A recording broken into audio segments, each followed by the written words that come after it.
آتی ہے، اور یہ اس کے دلائل۔ کیا محدثین کے نظام میں کوئی ایسی چیز ہے یا نہیں ہے؟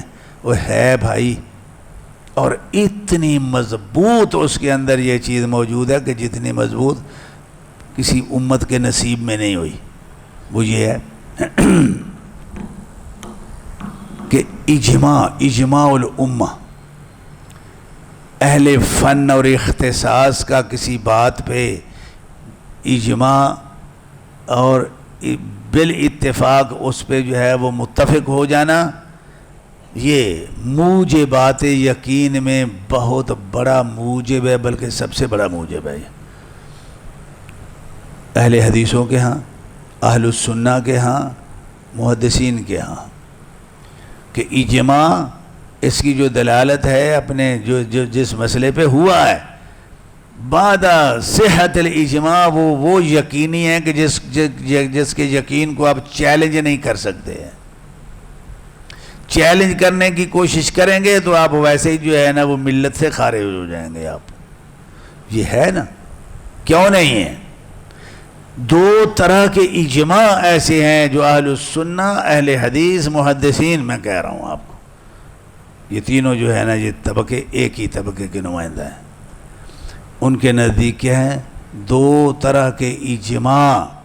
ایک اگر اجماع اکٹھا ہو جائے کہ امت کسی حدیث کی صحت پہ متفق ہے تو بھی وہ یقینی ہے، جبکہ دوسرا اس اجماع پہ لازمی ہے پھر کہ امت اس کو حجت بھی مان رہی ہو، اس پہ عمل بھی کر رہی ہو۔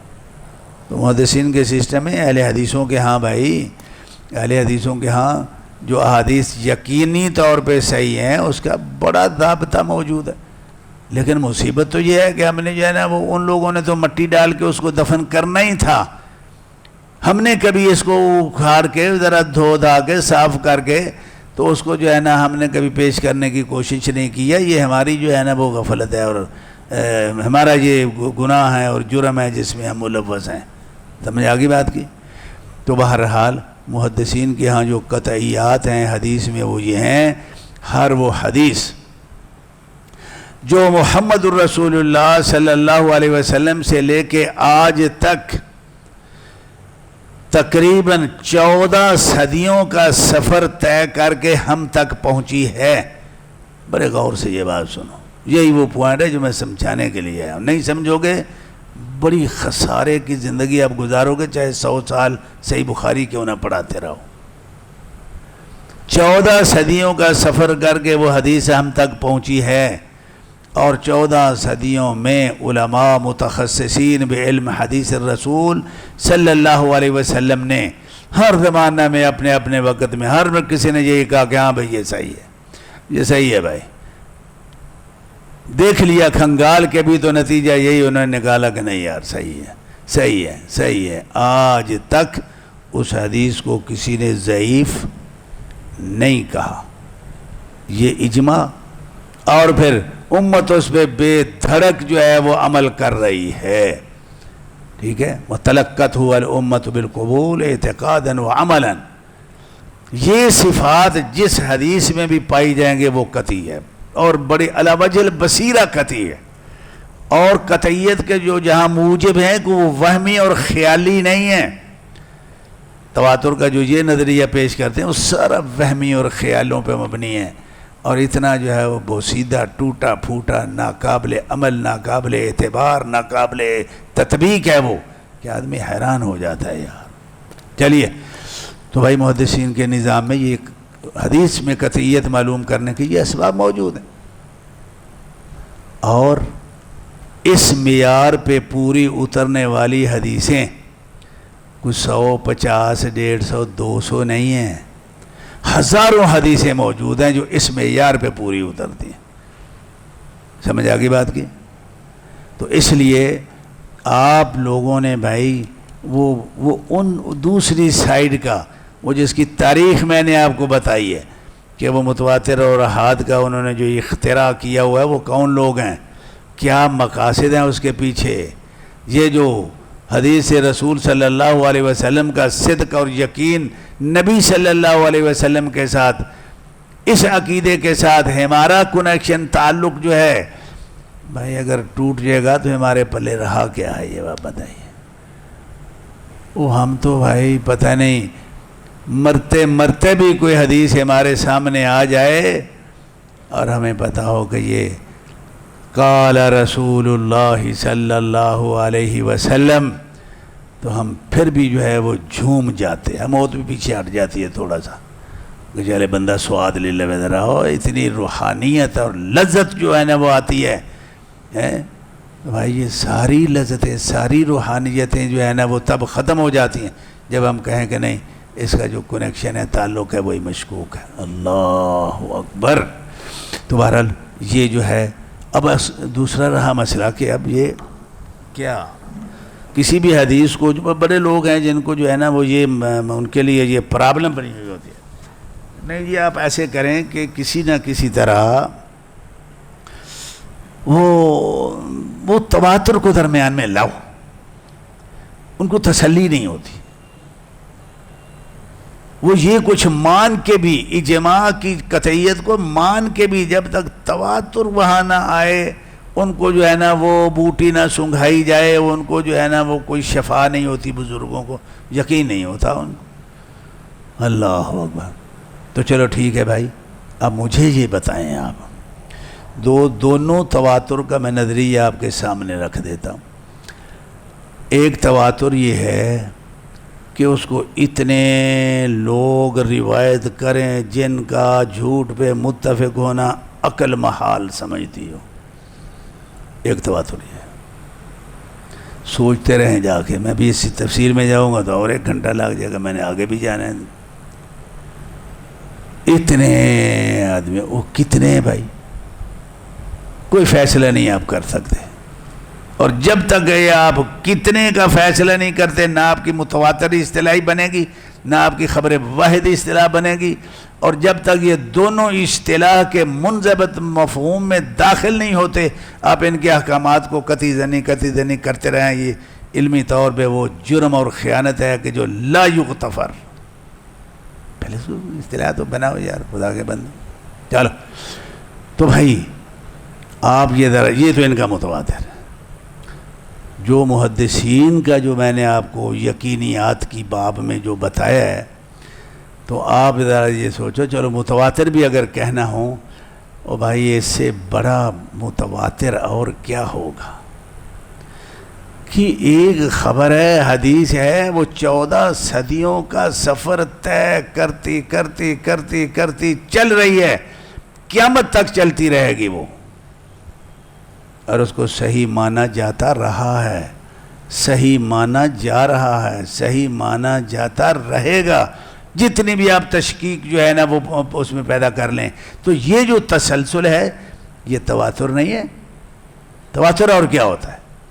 حقیقی تواتر ہے ہی یہ لغت میں جو تواتر ہے. یہ لفظ آپ نے لغت سے لیا ہے نا تو تھوڑا سا لغت کا بھی تو بھرم رکھنا ہے یا نہیں رکھنا. اور یہ بڑے لوگوں نے لکھی ہے یہ بات کہ یار یہ تواتر جو یہ کہتے ہیں نا کہ وہ یہ اتنے لوگ جو ہے نا وہ روایت کریں کہ ادھر وہ خبر سنی اور ادھر دماغ میں یقین جو ہے وہ فوراً گھس گیا. یہ ایسے نہیں ہوتا. یہ تواتر ہے نہیں ہوتا نہیں ہے. آپ کو ہوتا تو چیک کر لیں آپ کہ بیک وقت اتنے آدمی روایت کریں کہ جو گنے نہیں جا سکتے اور پھر وہ اس سے یقین حاصل ہونے کی بھی آگے ترتیب ایسی بتائی ہے کہ جس کا وجود دنیا میں نہیں ہے. ادھر سنا ادھر ہوا درمیان میں 1 سیکنڈ کا فاصلہ نہیں آنا چاہیے. اگر وہ فاصلہ آ گیا تو دماغ نے اپنا کام شروع کر دینا ہے جو اس کی فطرت ہے. وہ تفکر وہ قرائن میں جو ہے نا وہ تو مشغول ہو جائے گا. جبکہ متواتر کے اندر جو یقین حاصل ہوتا ہے وہ ضروری ہوتا ہے. ضروری وہی ہوتا ہے کہ جس میں دماغ کو جو ہے نا اس میں ہم نے مشغول ہونے دینا ہی نہیں ہے. سیدھا ادھر سنی ادھر یقین فٹ جو ہے نا وہ یقین داغا کیا ہے یہ تواتر ہے. وہ یہ علم ہے یار. کہاں کی بصیرت ہے کہاں کی یہ تحقیق ہے کہاں کی جو ہے نا یہ تحقیق ہے. خدا کے بندوں کہاں ان لوگوں نے جو ہے نا وہ پھنسا کے رکھ دیا ہوا ہے.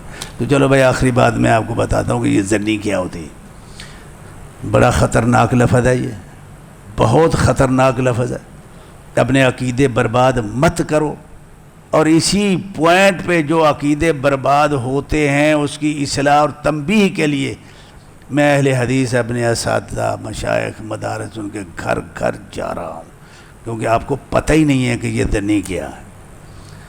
موٹا سا ہم ذہن میں رکھتے ہیں کہ ہاں جی یہ یقین ہو جائے، چاہے یقین نہیں ہوا تو دنی ہو یار، نہیں بھائی، جو ظن اصطلاحی ہے اس کی تفصیل سنو، میں بات ختم کرتا ہوں۔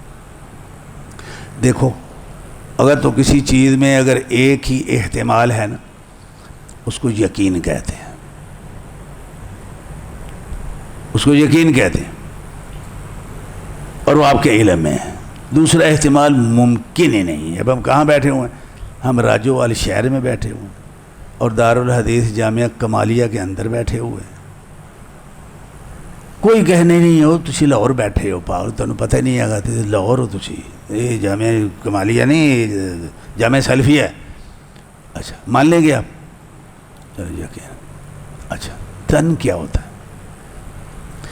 دیکھو 4 طرح کے احتمالات ہوتے ہیں۔ صدق کے مقابلہ میں کذب کا احتمال، اور صحت ثواب کے مقابلہ میں خطا کا احتمال، وجود کے مقابلہ میں عدم کا احتمال، اثبات کے مقابلہ میں نفی کا احتمال۔ یہ 4 چیزیں ہیں جہاں ظن جو ہے نا وہ اس کو گھسیڑا جاتا ہے اور وہ گھسڑتا ہے۔ اب رہا مسئلہ کہ ظن کب کہا جائے گا؟ اگر تو ایک ہی احتمال ہے تو وہ یقین ہے، اگر ایک احتمال کے بعد اگلا احتمال اس کے مناقض احتمال کا بھی وجود موجود ہے تو پھر ظن پہ جو ہے نا وہ مسئلہ ظن تک پہنچے گا۔ شرط اتنی ہے کہ صدق کے احتمال کذب پہ غالب ہو ہیں، اور صحت و ثواب کا جو احتمال ہے وہ خطا اور غلطی پہ غالب ہو، وجود کا احتمال جو ہے وہ عدم پہ غالب ہو، اور ثبوت کا نفی پہ، اس بات کا نفی پہ جو ہے نا وہ غالب ہو۔ بس اتنی بات۔ چلیے اب ایک ہی پوائنٹ کو ہم لیتے ہیں کہ صدق اور کذب، کیونکہ خبر کے یہ لوازمات میں سے ہے۔ خبر کی تعریف ہی بہت سارے لوگ ما یحتمل الصدق والکذب، خطا ثواب بھی اس میں جو ہے نا وہ آتا ہے۔ اب جناب ظن کیا ہوتا ہے؟ ظن یہ ہوتا ہے کہ آپ کسی بھی خبر کے بارے میں ان 2 احتمالوں میں صدق اور کذب دونوں احتمال آپ کو اس آپ کے یقین کا حصہ ہونا چاہیے، آپ کے عقیدے کا یہ حصہ ہونا چاہیے کہ جی یہ خبر ہے، اس میں یہ سچ بھی ہو سکتی ہے جھوٹ بھی ہو سکتی ہے، لیکن سچ کا جو ہے سچ راجح ہے اس کے جھوٹ ہونے پہ۔ یہ جو سمجھو آسان طریقے سے جی ٹھیک ہے 50 کر لیں صدق اور کذب کو، تو آپ اگر کہیں کہ ہاں جی صدق جو ہے نا اس میں 55% ہے، 60% ہے، 65 ہے، 95 تک چلے جائیے، آپ جہاں جانا ہے چلے جائیے، آپ 99 تک چلے جائیے آپ۔ تو اب جو غالب ہے وہ سچ ہے، اور جو کم ہیں وہ 30 25 40%۔ یہ احتمال، سب سے پہلا نقطہ یہ ہے کہ اس احتمال کو آپ نے ماننا ہے، اس کا ذہن میں یقین رکھنا ہے آپ نے کہ ہاں جی یہ خبر ہے، چلو یہ 60% سچ ہے اور 40% یہ جھوٹ ہے۔ یہ دونوں سچ اور جھوٹ دونوں کو آپ نے جو ہے نا وہ اپنے ذہن میں رکھنا ہے۔ کیوں؟ ایک شک کو اگر آپ غائب کریں گے تو چلو جی 60 70 80% وہ ٹھیک ہی ہے تو باقی نو چھڈو، وہ چھڈو کیوں یار، چھڈ دے، چھوڑ دیں آپ، لیکن اصطلاح آپ کی نہیں رہے گی۔ اپنی اصطلاح کا جو وجود ہے وہ بھی قائم رکھنا ہے یا نہیں رکھنا؟ اصطلاح ظنیت، ظن کی اصطلاح کے وجود کو قائم رکھنے کے لیے ضروری ہے ایک ہی خبر میں بیک وقت آپ صدق غالب کے ساتھ کذب مرجوح کا بھی عقیدہ جو ہے نا وہ آپ رکھیں. یہ دونوں عقیدے آپ نے رکھنے ہیں اس میں, تب جا کے زن جو ہے نا وہ بنتا ہے. اب سوچو اس بات کی طرف کہ جب کہا جاتا ہے کہ ہاں جی یہ حدیث ہے, یہ وہ بخاری کی حدیث ہے, بھائی آہو یار ہے بھائی بخاری جو ہے بھائی میں کہتا نا کہ نہیں ہے, لیکن ہے تو زنی نا, کیونکہ ایک خبر واحد ہے. انہیں اتھی دو نے جو بنائے نے ٹوٹ کے انہیں لے آ کے چھوڑ دینا. ٹھیک ہے, جو کوئی کاروبار کرتا ہے نا اللہ تعالیٰ اس کی بخشش فرمائے. آپ نہیں کرو, اس سوچ میں آپ مت جاؤ, تباہ ہو جاؤ گے, یہ دنیا بھی اور آخرت بھی.